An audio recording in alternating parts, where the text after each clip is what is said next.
নমস্কার, পম্পাস কিচেনে আপনাদের সকলকে জানাই অনেক অনেক স্বাগত। আজকে আমি বানিয়ে দেখাবো সবথেকে সহজ পদ্ধতিতে একটা চিকেনের রেসিপি। তাহলে শুরু করি। উপকরণে নিয়ে নিয়েছি বেশ কিছুটা পেঁয়াজ কুচি, নিয়েছি দুটো মিডিয়াম সাইজের টমেটো আর পরিমাণ মতো কাঁচা লঙ্কা, আদা, রসুন। প্রথমে মিক্সিং জারে আমি আদা, রসুন, কাঁচা লঙ্কাটা একটু জল দিয়ে একটা মিহি পেস্ট বানিয়ে নেব। তারপরে এদিকে নিয়ে নিয়েছি আমি কড়াইটার মধ্যে দিয়ে দিলাম বেশ কিছুটা পরিমাণে সর্ষের তেল। সর্ষের তেলে রান্না করলে কিন্তু মাংসর স্বাদ আরও বেড়ে যায়। এবার ফোড়নের জন্য দেব শুকনো লঙ্কা, একটুখানি গোটা জিরে, তারপরে দিয়ে দিব এরকম বেশ কিছুটা কুচি করে রাখা পেঁয়াজ। আমি একটু হাত দিয়ে ম্যাশ করে দিচ্ছি যাতে পেঁয়াজগুলো একদম ঝুড়ো ঝুড়ো হয়ে যায়। এইভাবে একদিন চিকেন রান্না করে খেয়েই দেখবে, দারুণ হয়।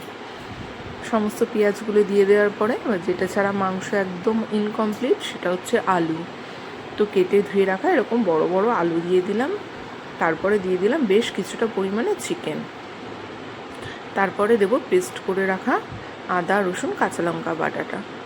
আর দেব আমাদের প্রতিদিনের মশলাগুলো, পরিমাণ মতো লবণ, হলুদ গুঁড়ো, লঙ্কার গুঁড়ো, একটুখানি জিরে গুঁড়ো আর টমেটো কুচি দিয়ে হাত দিয়ে ভালো করে মাখিয়ে নেব। মাখিয়ে ঢাকা দিয়ে গ্যাসটাতে আমি বসিয়ে দেবো। এক এক সময় হয় আমাদের বাড়িতে অনেক রকম কাজ থাকে, হয়তো রান্নার দিকে বেশি টাইম দিতে পারি না। সেই রকম কোনো দিনের জন্য কিন্তু এই রেসিপিটা একদম পারফেক্ট। খুব চটজলদি হয়ে যায়, কিন্তু খেতে হয় একদম অসাধারণ। আমি এরকম ঢাকা দিয়ে ভালো করে কষিয়ে নেব। দেখেছেন কত সুন্দর কষে গেছে, আর কালার চলে এসছে, আর তেলও কিন্তু ছেড়ে দিয়েছে।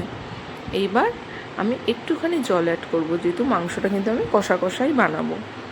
ভিডিওটা একটু রাত্রিবেলায় করছি, একটু অ্যাডজাস্ট করে নেবেন। এই রেসিপিটা ভাত, রুটি, লুচি যার সাথেই খাবেন একদম চমৎকার লাগবে। অবশ্যই একবার এই রেসিপিটা দেখে বাড়িতে ট্রাই করবেন।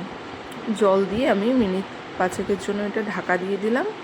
তারপরে হোমমেড গরম মশলা দিয়ে নামিয়ে নিলেই রেডি হয়ে যাবে চিকেনের দারুণ রেসিপি। কেমন লাগলো অবশ্যই আমাকে কমেন্টে জানাবেন। ভালো লাগলে লাইক, কমেন্ট, শেয়ার করবেন। ভালো থাকবেন, সুস্থ থাকবেন, সাবধানে থাকবেন। আবার ফিরবো নতুন নতুন ভিডিও নিয়ে। আর আমার রান্নার ভিডিওগুলো যদি আপনাদের ভালো লেগে থাকে অবশ্যই আমার চ্যানেলটিকে